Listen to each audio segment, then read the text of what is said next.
சாய்நாதனே போற்றி. வாழ்க வையகம், வாழ்க வளமுடன். அனைத்து உறவுகளுக்கும் இனிய வணக்கம். நவ கிரகங்களின் அசுரகுரு என போற்றப்படுபவர் சுக்கிர பகவான்.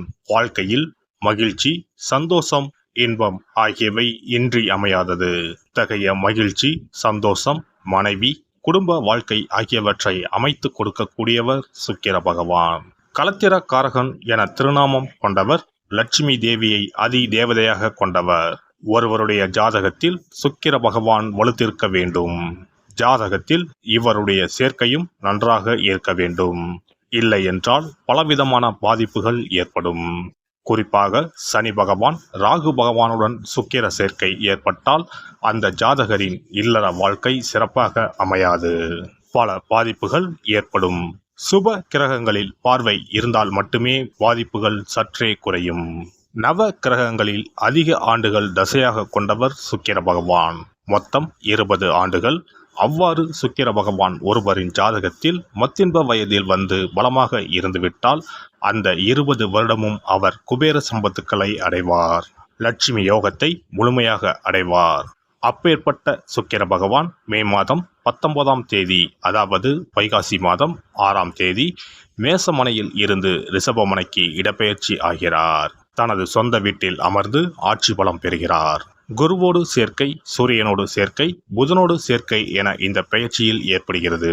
மே மாதம் 19ஆம் தேதி முதல் ஜூன் மாதம் 12ஆம் தேதி வரை 24 நாட்கள் சுக்கிர பகவான் ரிஷபராசியில் சஞ்சாரம் செய்ய இருக்கின்றார். இந்த பெயர்ச்சியால் பெண்களே அதிக அளவில் நன்மைகள் அடையப் போகின்றனர். ஆசைப்பட்ட ஆடை ஆபரணங்களை வாங்கி குவிப்பீர்கள். அடைபடாத கடனை அடைத்து நிம்மதி அடைவீர்கள். அடையில் உள்ள பொருட்களை மீட்க அரிதான காலகட்டம் இதுவாகும்.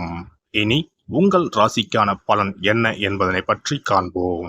சிம்ம ராசி அன்பர்களே, இந்த சுக்கிர பெயர்ச்சி மிக நல்ல பலன்களை தரப்போகிறது. சுணங்கி கிடந்த காரியங்களில் இருந்து வந்த தேக்க நிலை அடியோடு மாறும். காரியங்களில் இருந்து வந்த தடை தாமதம் நீங்கும். முயற்சிகளில் உடனடியாக பலன் காண முடியும். எந்த ஒரு வேலைக்கும் சிறிது முயற்சியினால் நன்மைகள் கிடைக்கும். தொழில் வியாபாரத்தில் நிறைவான லாபம் காண்பீர்கள். தொழில் வியாபாரம் தொடர்பான அலைச்சல் இருக்கும். ஆனாலும் அதன் மூலம் லாபம் கிடைக்க பெறுவீர்கள். உத்தியோகஸ்தர்கள் மேல் அதிகாரிகளின் சொல்படி நடப்பது நல்லது. வீண் வாக்குவாதங்களை தவிர்ப்பது முன்னேற்றத்திற்கு உதவும். மேல் அதிகாரிகள், சக ஊழியர்கள் உங்களுக்கு அனுசரணையாக நடந்து கொள்வார்கள். பணி நிமித்தமாக அடிக்கடி வெளியூர் பயணங்கள் செல்ல வேண்டி நேரலாம். குடும்பத்தில் இருப்பவர்களின் செயல்கள் நன்மை அளிக்கக்கூடிய வகையில் இருக்கும்.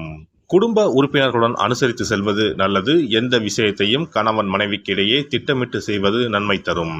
குழந்தைகள் உங்கள் சொற்படி கேட்டு நடப்பதால் சந்தோஷம் கொள்வீர்கள். உறவினர்கள், நண்பர்கள் வகையில் அனுகூலம் ஏற்படும்.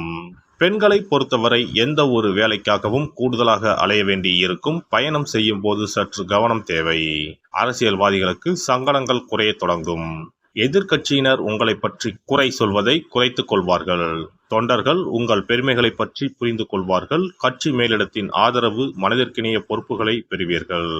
கலைத்துறையினருக்கு திறமைக்கேற்ற புகழும் கௌரவமும் கட்டாயம் கிடைக்கும்.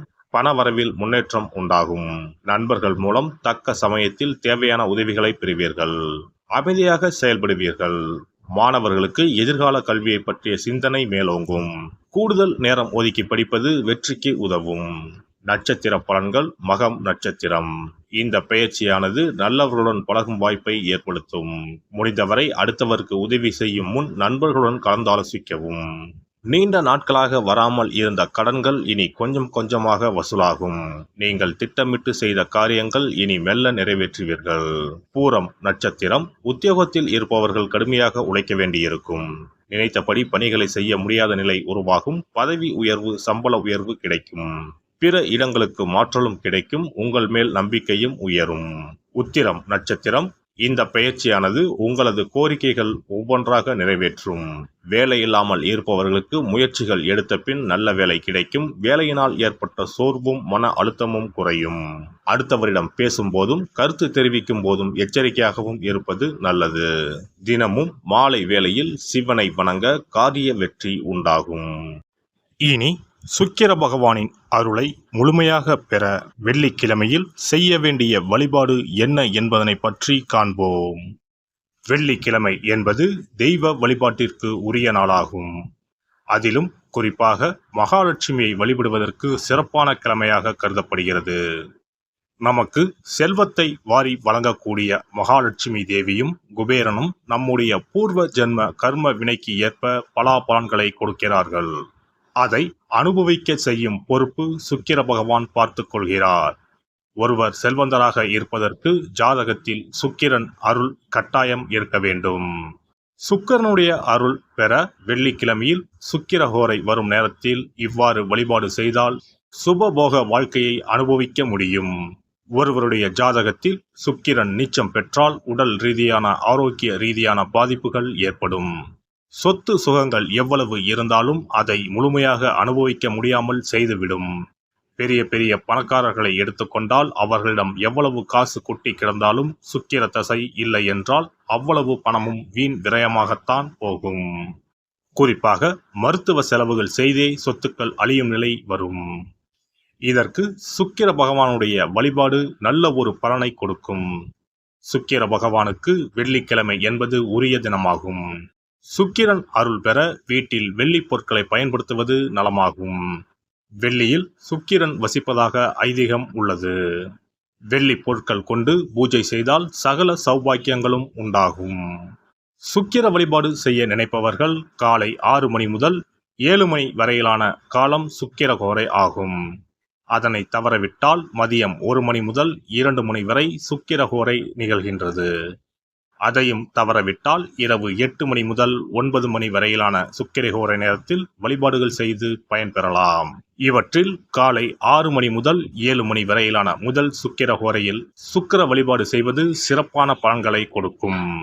காலை முதல் மாலை வரை உபவாசம் இருந்து சுக்கிர பகவானுக்கு உரிய காயத்ரி மந்திரத்தை உச்சரித்து கல்கண்டு சேர்த்த சர்க்கரை பொங்கலை நைவேத்தியம் படைத்து வெள்ளை நிற பூக்களால் அர்ச்சனை செய்ய வேண்டும். சுக்கிர தசை நடப்பவர்களும் சுக்கிரன் நீச்சம் பெற்ற ஜாதகக்காரர்களும் இந்த வழிபாடு செய்வது சிறப்பான பலன்களை கொடுக்கும்.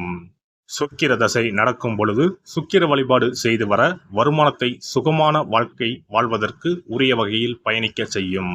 வீடு நிலம் வாங்குவது, ஆடம்பர பொருட்கள் சொத்துக்கள் போன்றவற்றை வாங்க வைக்கும்.